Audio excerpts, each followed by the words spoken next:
All right, hello. So today I'm going to be talking about HTTP APIs.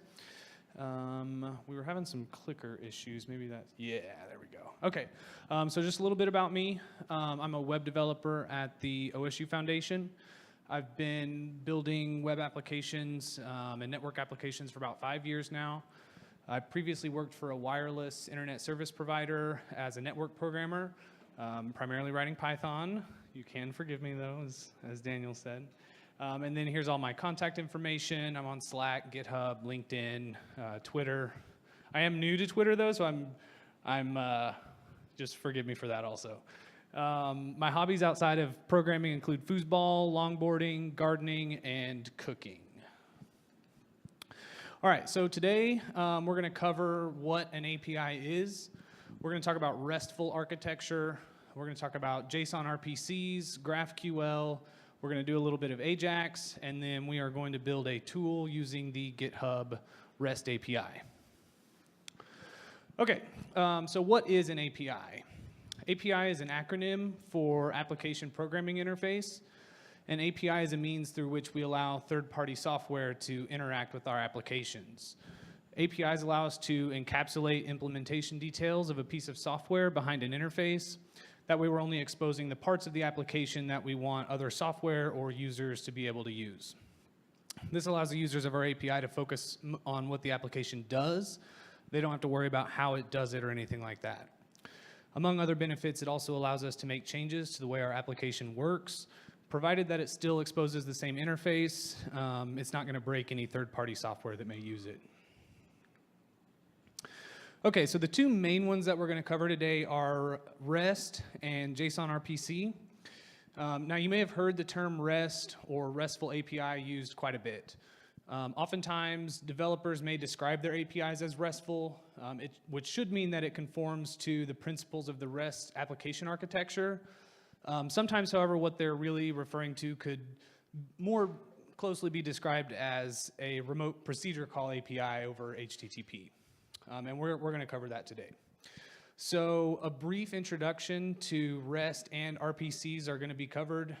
When making a decision on which architecture is most suited to your application, though, there's two main questions that you can ask yourself. If your application is primarily based on actions, send a message, do a thing, then you're going to want to be using a RPC-style API.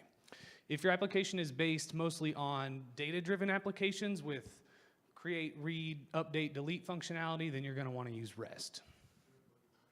Now, this is more for when you're going to get into actually building APIs, but it is good to know the difference between them whenever you're going to actually consume the API data that we're going to be doing today. So both REST and JSON-RPC, as well as GraphQL, they're all going to be covered today. Just kind of keep in mind that both REST and JSON-RPC are they're application architectures that are designed to solve a particular problem. Neither one of them is necessarily better or worse. They're just different, and they're designed to solve different problems. So by the end of the day, though, we'll be able to tell the difference between each. Okay, so what is RESTful architecture? REST stands for representational state transfer. RESTful APIs, they're particularly well suited to data-driven applications, as we said before. REST is a particular type of architecture that's built on 6 constraints. Those constraints are a uniform interface, stateless, cacheable, client-server, layered system, and code on demand. Sorry, I'm getting over a bit of a sickness, so you'll have to bear with me a little bit. Okay, so the first constraint is the uniform interface. This constraint defines the interface between clients and servers. It decouples the application and enables each part to work and evolve independently. It has 4 primary principles. The first principle is that it is resource-based. Resources are identified by URIs.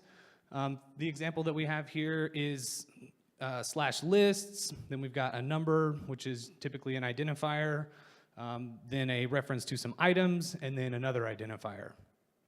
Resources are also conceptually separate from the representations that get sent to the client. All this means is that the data that you have on the back end doesn't have to look exactly like the data that we're sending to the client. It's really important, though, to understand this first one here, resources identified by URIs. So we're going to talk more about this. Basically, though, lists here is a resource. It points to a collection of items. The piece after that is going to point to a specific item. Then after that, we're going to point to a collection of items within that list. And then here we're pointing to the first item in that collection. Okay, so let's illustrate this with a bit of a joke. And I'm sorry if you guys can't see super well on either side. I'm just going to kind of work this side here for now. So here we have a GET request to some server name /API/v1/joke. The server responds and says, what do you call a stolen Tesla? The client then asks the server /API/v1/punchline. Server says, what punchline? The reason for this is that we haven't connected punchline to any other resource up here. The proper way to do this, though, would be to say, and what we've got down here is server /API/v2, because we've learned a thing or two, /jokes, and then joke number 1. And so that's pointing us to a specific joke. It's not just pointing us to some array of jokes or anything like that. So the server still tells us, what do you call a stolen Tesla? Well, now we can just append punchline onto the end of that joke, and the server is going to respond back and say an Edison, which is, I don't know if you guys are familiar, but Thomas Edison's a pretty famous thief when it comes to, he stole a lot of technology. Yeah, and Tesla was definitely a victim of that. Okay, so moving on, the second principle of the uniform interface constraint is that we manipulate resources via representations. What this means is that a client that has a representation of any particular resource should have everything that it needs in order to modify that resource on the server, provided that it has the permission to do so. The third principle is self-descriptive messages. Each message should include enough information to process that message. This can include the MIME type, information about whether the response can be cached and for how long, and many other points. So the fourth one, and this is one that you'll see REST guys be particularly sticky about, and it's this concept of hypermedia as the engine of application state, or HATIOS.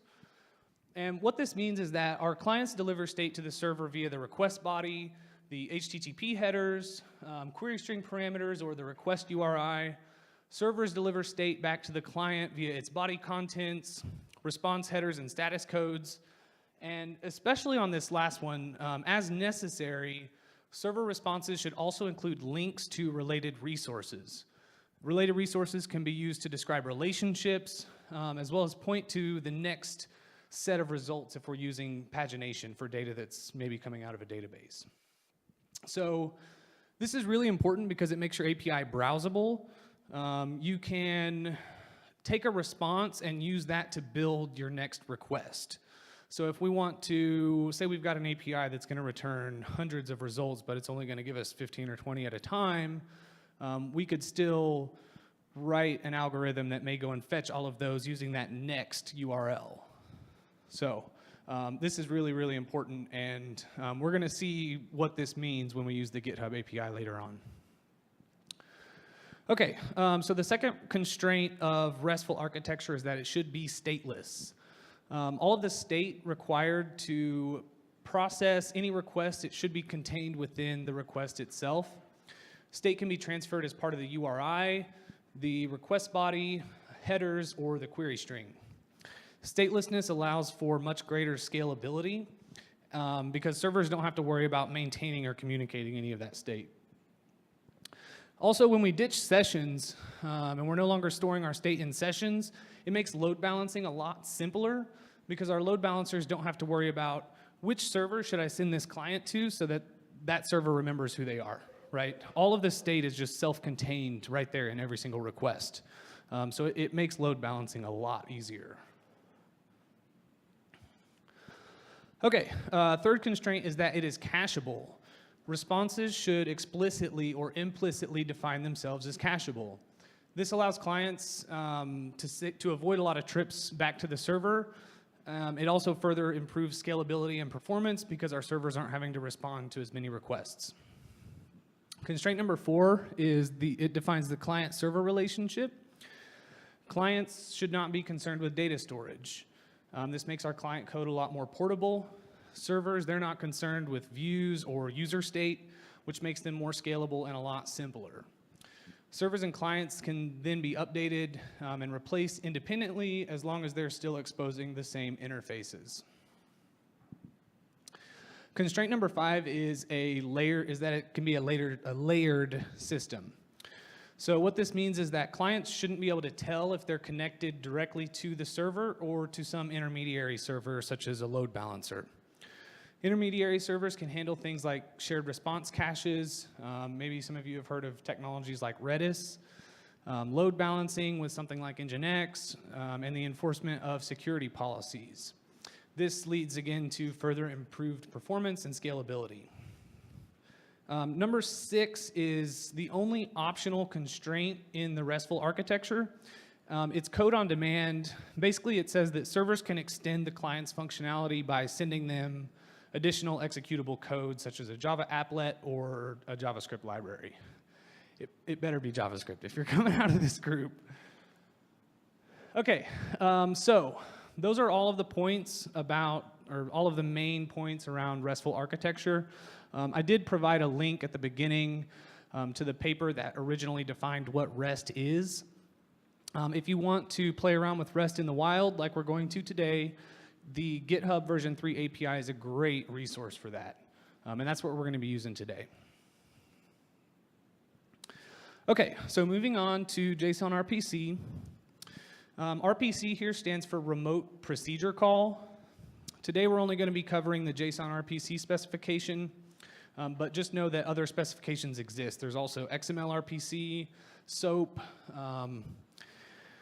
SOAP is more of a protocol, I guess, but it's really similar to these.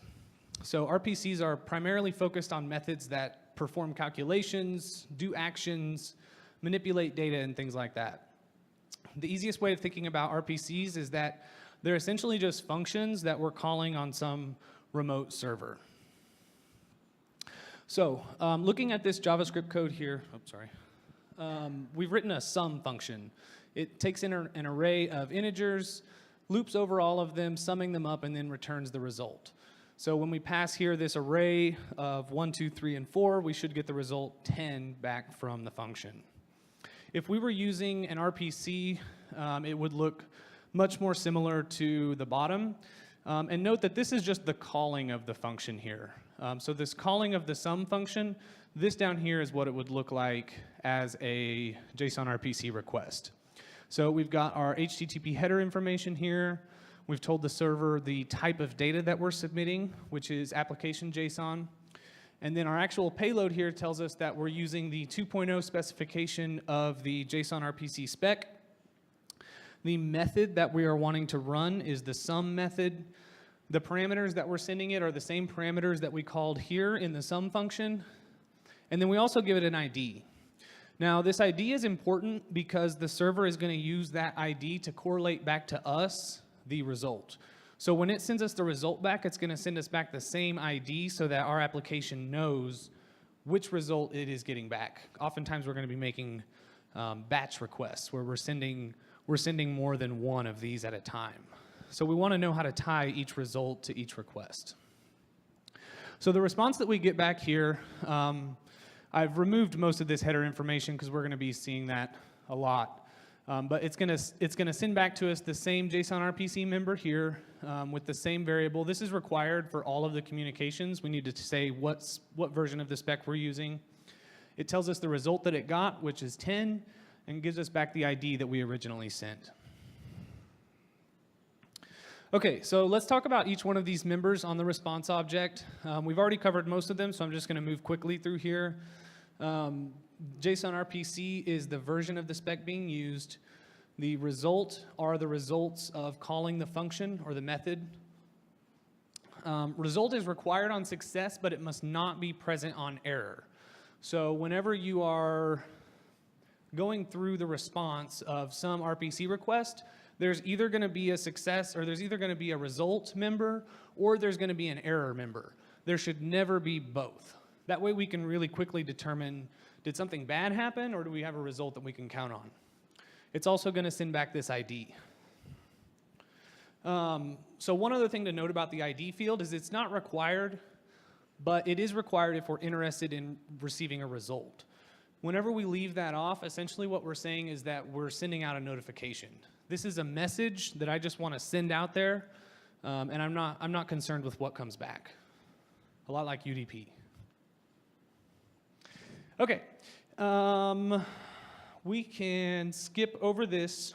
We covered all of that. There is a link here that I provided, though, to the JSON RPC 2.0 specification. It's pretty simple. It's a really simple thing. You can go through and read it in just a few minutes. So I would encourage you to do that if you're interested in learning more about it.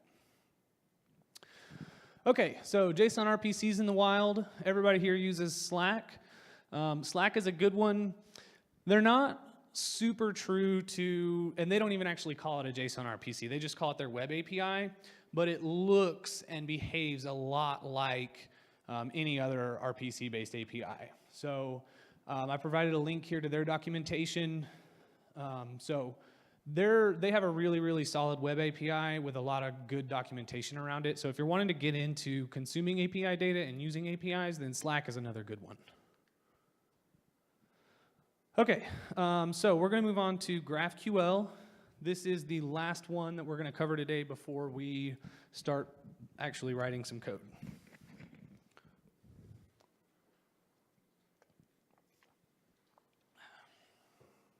Okay, so despite the way that it sounds, GraphQL is not a query language for graph databases. Rather, it's a query language and runtime for building APIs. GraphQL enables declarative data fetching, in which the client can request exactly the data that it needs from the API. Rather than having multiple endpoints that each expose fixed data structures like we saw earlier, a GraphQL API only exposes a single endpoint. And it also responds with precisely the data that we've requested. This is super cool. We were actually just talking about this earlier. This is fantastic because typically when you're working with an API, you may need to make several network requests in order to build up a full picture of the data that you need in order to render your view to the client or render your view to the user. So with GraphQL, you can just grab it all at once. It's a little bit more complicated to use. It's definitely a lot more complicated to set up, but the benefits that you get from it are tremendous. So GraphQL itself, it's not a database. Rather, it is a query language for building APIs. It's thus database agnostic, and it can be used in any context where an API is used. So as we said, GraphQL is especially useful for limiting the number of round trips to the API by the client. It also helps to limit the overall amount of network traffic. We're only getting the requested data back. We're getting it all at once, rather than clients having to query multiple API endpoints to build up that picture of the data. So this not only has the benefit of providing greater application performance, but it also tremendously simplifies our application code. Like unbelievably, we're not chaining a bunch of promises together. It's just one really simple request and we get back exactly what we need, nothing else. Okay, so let's look at a request. So if we're looking here on the left, what we have is an image of what a GraphQL schema would look like. It looks a lot like any other database schema. We've defined the type here. It's a book. We're giving it an ID, a title, the year it was published, a description, as well as an array containing the authors that contributed to the book. We've also defined a query down here called books by title. We define two arguments for it, the title as well as the limit, which is going to limit the number of results that we get back. and then we're basing it off of this book type here. So in order to use the books by title query, we would send a request that looks like this here on the right. We're calling out this books by title, and this would be a part of our payload. Maybe in the body we might send it as a text plain MIME type. Anyway though, so we're calling our books by title query. We're telling it that we want the title, the description, the authors, and the year. So based on that, this is a response that we might get back. It's just a standard JSON response. It's got this data member here, the name of the query that we executed, and the 3 results that we asked for. Okay, so GraphQL queries and schemas are obviously going to get a lot more complicated than this. This is a really contrived example just to kind of illustrate the syntax. But this is what you can expect. You can expect that you're only getting what you request, and that you can get all that information from as many data sources as you need. Note here that I've added these line breaks just that you can see the full description. In reality, those wouldn't be there. Okay, so what benefits does it provide us? It's got a schema and type system. It requires that the schema be built using a strict type system. This allows us as developers to know exactly what types of data are available and the format that we're in, that it's in. We can request only the needed data. So since our queries can precisely define the data needed at query time, all of the data required to render a view can be requested in a single request. This reduces the total number of responses or API requests and thusly our application latency. We can also wrap existing data services. I kind of mentioned this a few minutes ago, but I think this is really neat. We can combine data from different types of services on the back end. So say we've got some data in a Mongo database, we've got some data in Postgres or MySQL, maybe we've got some flat files, some log files laying around. It doesn't care. It doesn't matter where this data comes from. It can all be queried from this one single service with GraphQL, which is super nice. Okay, so out in the wild, we're going to see, Facebook, they're the creators of GraphQL, so obviously they're going to be using it. The GitHub version 4 API is also a GraphQL API. And here's links to the documentation for both of those. Okay, so regardless of whether your API is RESTful, RPC-based, it's still going to provide us a lot of benefits. We're going to have loose coupling between the client and the server. Our client software is going to be extremely resilient to changes on the server. We're going to use a lot less resources compared to similar technologies such as SOAP. We're going to have greater performance, greater scalability. We can cache our responses. And it's also going to permit for us to use different data formats. JSON, XML, there's lots of them out there. Now with GraphQL, you can really only use JSON. Obviously with JSON-RPC, it's going to be the same. But with a RESTful API, you could also use XML if you wanted to. Just real quick, we've been using JSON kind of as an industry a lot more. It parses faster than XML. It has a lot less overhead. It's just generally a better format for data exchange. And so that's why we use it. Okay, so that's it for our introduction to all of the popular API types. Let's get into actually consuming API data. So in order to use APIs from the browser, we need to make a way to make HTTP requests or network requests. Several methods exist. There's jQuery's ajax method, the native fetch API, XML HTTP requests. I think Axios is another popular one. Yeah, there's a bunch of different methods that we can use to make network requests. But today we're going to use jQuery. It's the most cross-browser compatible solution. It's pretty easy for beginners to get started with. And it's just the most supported. So there's quite a few settings for jQuery's ajax method. We're going to cover everything you need to know, but first let's just look at an example so we can see the syntax. So we're going to call jQuery here and then the ajax method, and then we're going to pass it a settings object. The settings object is what has all of the information that we need to give jQuery in order for it to make that network request for us. We want to tell it the URL that we're going to send it to, the method that we're using. This is our HTTP verb. This is get, post, put, delete, and as well as the return data type that we're expecting. If we don't pass it, jQuery will attempt to infer the data type based on the MIME type response header from the server.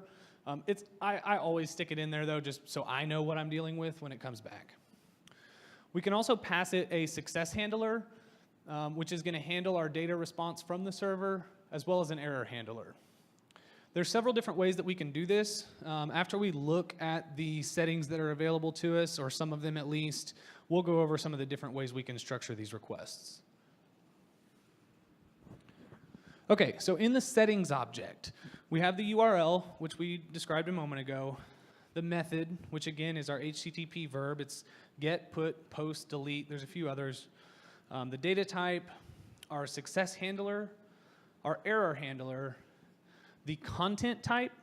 Now this one we haven't discussed. This is the content type of the request body. This can be, by default, I believe it's application XWW form URL encoded, which is what you see kind of at the end when you see all those question marks at the end of the query string on your, in your browser. So it may like question mark ID equals and this equals. So that's the way that it's typically going to serialize your data. If you can tell it different ways to do that though. So we're going to be, or I guess typically I'm using JSON more frequently, but there's a lot of different content types that you can use. We've also got our data, which is the data that's being sent to the server, and then any other headers that we want to send along with it. We're not going to use headers today, but it's really important that you understand how they work and understand all of the different things that are going to be triggered if you try and set different types of headers. So for example, if you're trying to set some custom header that the server hasn't explicitly given you permission to set, then it's going to trigger what we call a pre-flight request, which means that the server has to come back and tell you, like if the browser is going to reach out to the server and say, hey, what all can I send to you?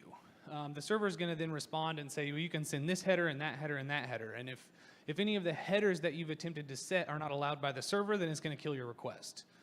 So we need to know about using this. This is also where we're going to set our, like for today, we need to set an authorization header so that we can actually log in on each of the network requests that we're making to GitHub's API. If you don't log in, it's going to rate limit you to, I think, 50 or 60 requests per hour. We're going to hit that in like 2 or 3 page refreshes on this tool that we're building today, so we need to up that. I think when you're logged in, you get like 5,000 requests per hour, so we won't have to worry about that today. Okay, so when we execute the Ajax method, the object that we get returned back from it is promise-like. It's not a promise, but it does expose the same interface. This means that it gives it all the same properties, methods, and behaviors of a promise. So instead of passing it the success handler and error handler like we did here, where we've got this success and error handler, we can actually just chain those on like we would a regular promise. So after we call, when we close that closing parenthesis there, we can chain on a then call, and that can be our success handler. We can also chain on a catch call here. Ajax also provides done, fail, and always. Instead of using the promise interface, we can do the same thing with done, fail, and always. Done is going to fire when the request completes successfully. Fail is going to fire on error. Always is going to fire in either case. So say you have the same handler for your successes and your errors, you can just use always instead of chaining on a done and a fail. Okay, so that's the basic syntax. We're going to go through a practical example now. Looks like we've got 15 minutes left. Okay, so we're going to use the GitHub version 3 API to find repositories that are owned by an organization that contain issues. Hopefully we can find some issues that have been tagged as beginner friendly or help wanted. The goal here is to identify open source repositories that have issues that beginners can contribute to. So the tech stack that we're going to be using today, obviously we're going to use Ajax like we discussed. We're also using handlebars for template rendering. We're using Event Emitter 2 for message passing.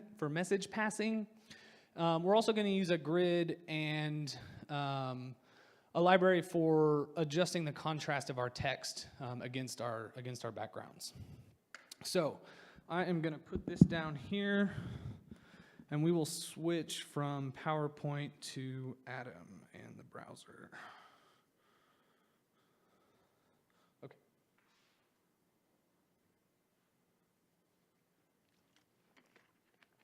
All right.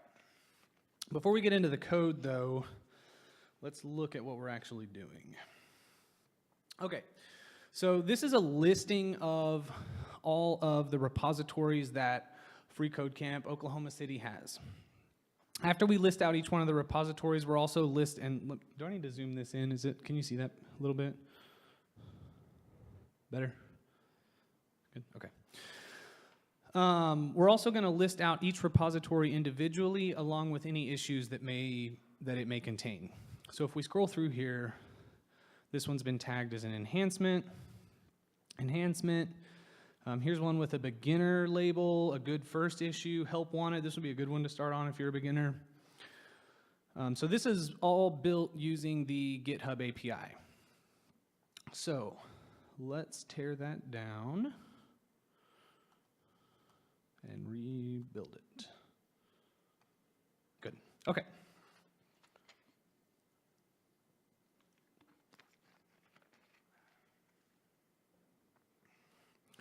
All right, so if we look at our HTML file, we've got all of our standard meta stuff.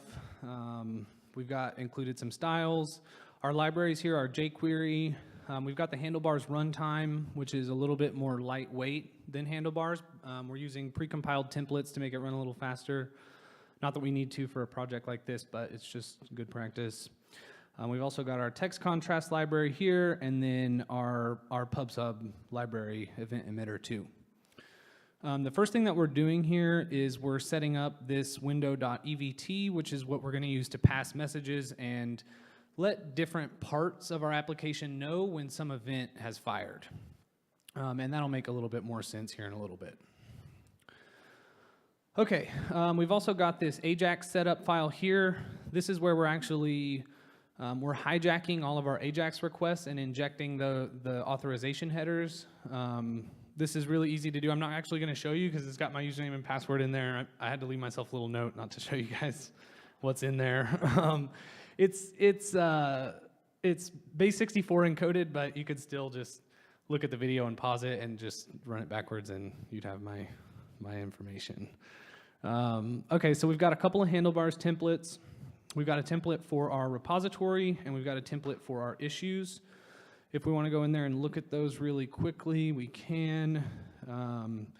This is the markup that we have for each issue, and then for each repository. I think this one's really simple, yeah. So if you're not familiar with this, this is what a lot of templating languages look like. You'll see this double curly brace, and then some properties that we want to inject into the HTML. Okay, so beyond that, oh, there it is. It's funny, I had to switch. At first I was using Techlahoma, and I built this whole tool, and then I realized they don't label any of their issues, so it was like completely useless. I've done all this work, and thankfully these guys are pretty good about labeling issues, so I ended up just switching to FreeCodeCamp, but get on those Techlahoma guys. Tell them to label their issues so other people know what they want to contribute to. Okay, so inside of our app.js file, we've got an immediately invoked function expression that we're going to use to set up some privacy as well as do some dependency injection here. If we look down at the bottom, we're just passing in jQuery, the name of the organization that we're wanting to search through, and then I'm also passing in our event method. We capture our 2 containers that we're going to be using. That's going to be right here for our repositories and here for our issues. And then we've got a few functions here. So this is what we're going to fill in. Today I wanted to just focus on the actual AJAX request. So I've already built the rest of the application, and all we're going to do is make the HTTP requests. So we've got our load repos function, our load issues function, and then everything else is already built for us. I've got a helper function here to format each issue. This basically just calls another little function to format the date, so it's a little more human-friendly. We've got our control flow here. It's just 2 calls. We load up our repositories and then listen for when they're done. And then we're going to fire that load issues function. And then we've got some helper functions for padding and just working with our dates here. Okay, so before we do that, let's look at a response here.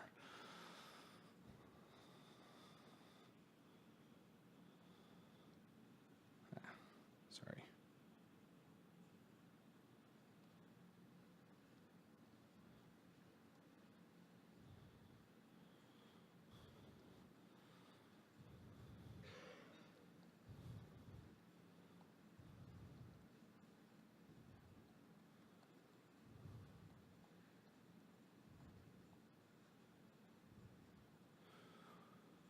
Okay, so that's our URL to the GitHub API to list out all of the repositories for an organization. In this case, we're looking at Techlahoma.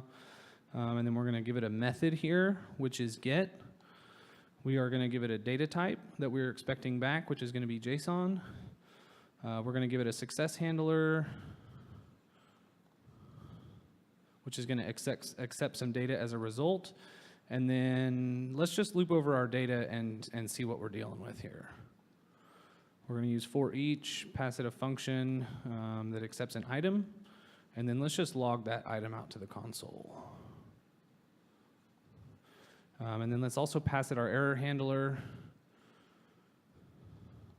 Error, I believe it's the XHR object itself, the status code, and then the actual error that was thrown.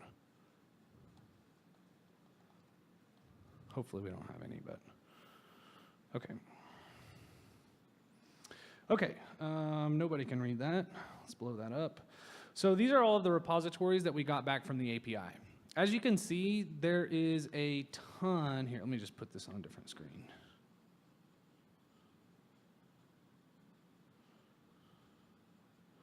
As you can see, there's a ton of information in each one of these items. Way more information than we need to actually render this in our view. But this is what I was talking about earlier about hypermedia as the engine of application state. And basically, it's sent us all of these extra URLs. Look, we've got a compare URL, commits. There's tons and tons of data here that we can go through. Had this been like a GraphQL, we would only have gotten back what we requested. But since it's REST, we're getting lots and lots of other links to other stuff, which is really nice, because if, say, there was a bunch of repositories, we could use some of these links to paginate through them and get more information about it and kind of walk the API, so to speak. So these are all the data points that we have to work with, though. So let's go ahead and we're just going to borrow this and go back to our app.js file. So here in our load repos, we need to make an AJAX request. We need to use this organization name here to build out the URL. We need to pass it a success handler, and then we need to run our results through our handlebars template so that we can actually get that HTML that we want to display out on the page. Then we want to append that resulting HTML to our container, and then let the application know that we've loaded some repositories. This is just in case there's anything else listening for that event, which there is, and that's what we're going to key on whenever we go to render our, we're going to wait for this request to finish before we go out and fetch our issues. Okay, so here's the URL. It's going to be whatever organization we pass in when we set this up. The method is get. Our data type is JSON. Everything's going to be the same. And then what we need to do is run our result through our handlebars template. So if we look over here at our template, which is here, it says here that we're going to loop over each repo. So what this means is that we need to send them all as an array of items.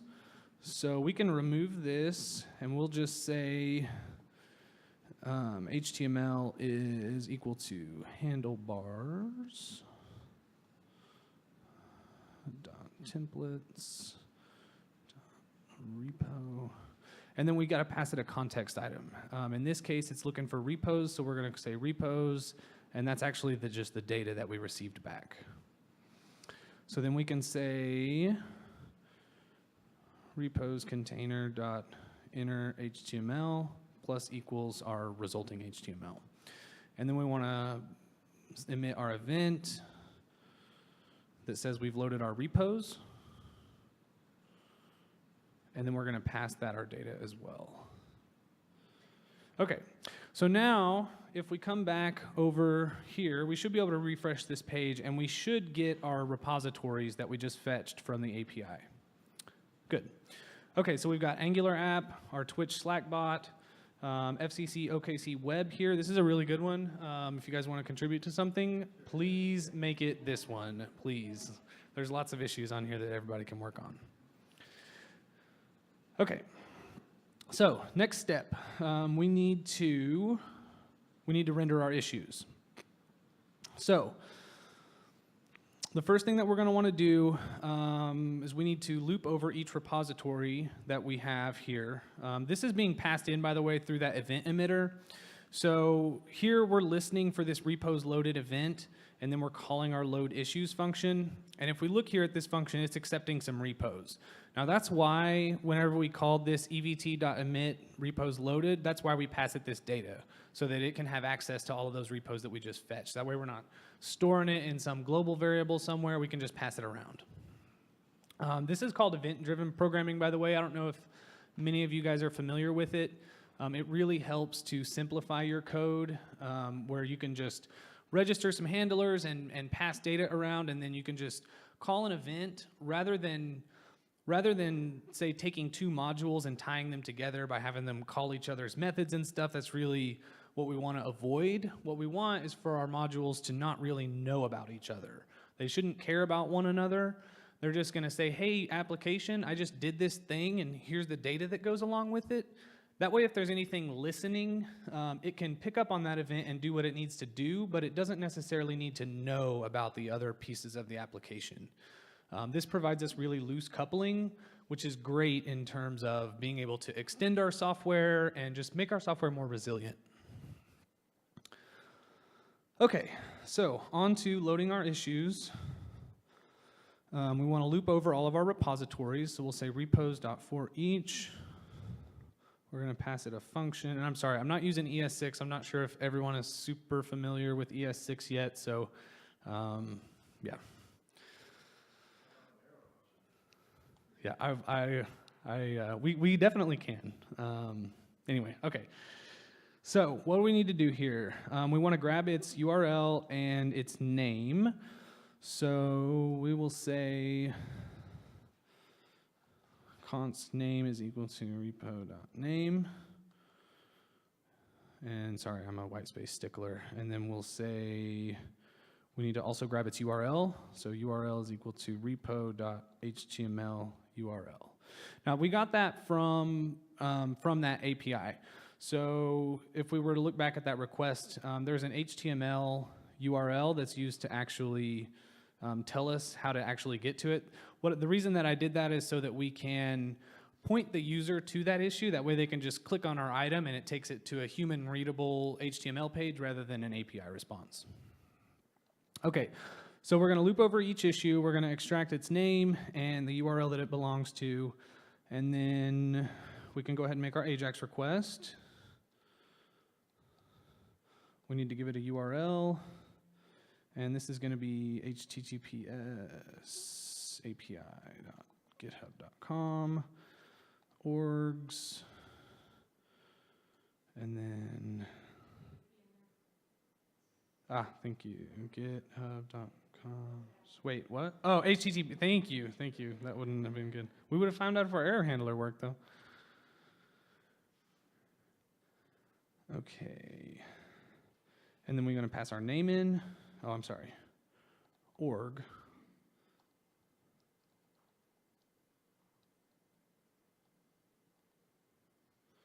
And then it's going to be repos. What is that? Sorry, let's go check the documentation.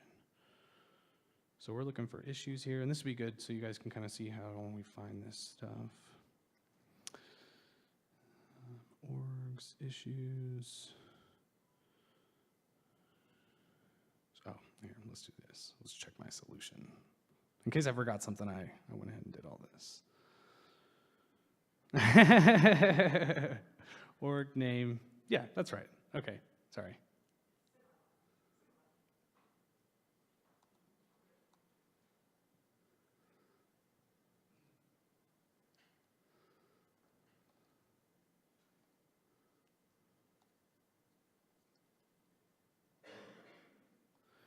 And then we're going to pass it a filter of all. And that should be it for our URL. And then our method here again is going to be get. Our data type is going to be JSON. And then we've got our success function. Just going to have some data. And our error handler. XHR status error.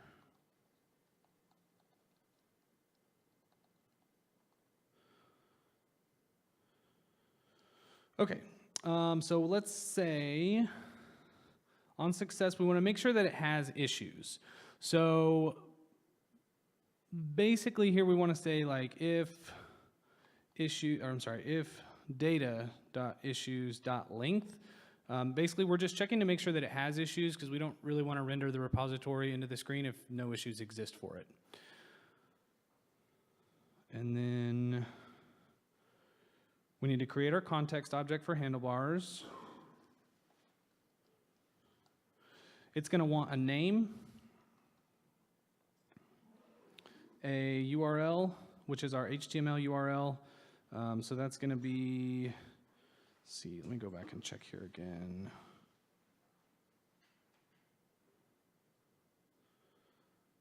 Name, repo.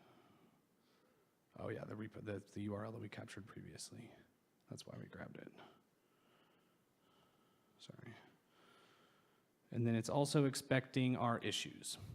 So here, we want to map our issues to this helper function that we had earlier, because it's what's going to render those dates in there in a more human readable format. So we're going to say data, I'm sorry, that should be, I believe that's not data.issues, it's just data. Yeah, that's right.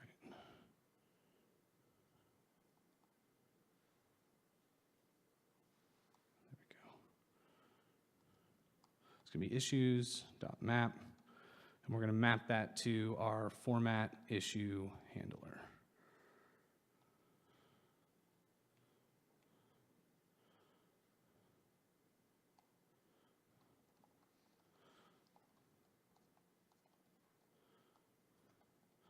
Okay, and then we're going to run that through our handlebars template, which was issues.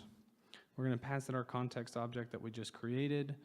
We're going to say issues container.inner HTML. We're going to append that because this is going to be running in a loop. If we were to just set it equal to it, then we'd overwrite all of the ones that we did previously.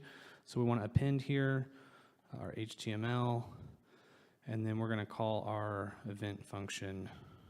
We're going to say that we've loaded some issues, and then we're going to pass it our issues. And that should be it. Nope, what's the matter? It's not found, so we got a problem with our URL. Sorry, Kimberly, I'm trying to wrap up here. So repos org name, where name is the name. Repo.name. I'll just stick that in there, maybe we've got a naming collision. Oh, that's why. Repos. There we go.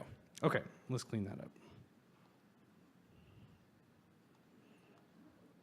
Okay, so that's it for this. We've fetched all of the repositories owned by FreeCodeCamp out of the GitHub API. We've then used the data that we got back in order to make another request to the API to fetch out all of the issues for each repository. We then format that data in some nice, pretty, well, kind of pretty HTML. I'm no designer. And then rendered it into the screen. So you guys can use this to maybe find some issues that you might want to contribute to.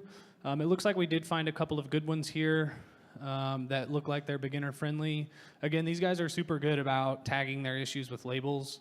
So if you guys are kind of, as you're going along your journey of learning how to do this stuff, contributing to open source is like a super great way to do it. So this repository, all of this information that we covered today, it's all available on GitHub here. And I think, Kimberly, did you post this up on Slack? Okay. So here's the repository. There's a markdown file, which is a lot more readable than the PowerPoint. So if you want to go through and refresh yourself on anything we covered today, all of the project source code is here as well. Here's also a link to a folder containing the PowerPoint. So that's it for me. Does anyone have any questions about any of this? Any questions about APIs in general, or really any other questions? If you guys can't tell, I love handlebars. I think it's just the bee's knees. It's a great templating language. It's really simple. It's really easy to extend. It's super good. No questions? Yep. Okay, I think we got one.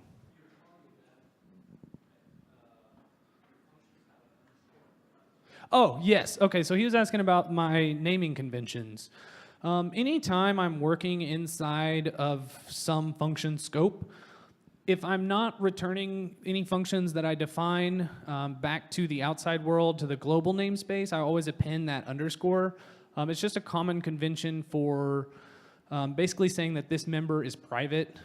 We're not exposing it out to the world, so it's only available inside this scope. And so that's why we do that. But that's a good question. Yeah, well, Python, it's not just a JavaScript thing. I mean, it's just a kind of programming convention, especially in languages that have that are scoped like this. It's just an indicator to the person reading the code that this is a private member and it's not going to be out and hanging around on the global scope. Okay, any other questions? All right, well, I'm going to turn it back over to Kimberly here. Thank you. Thank you.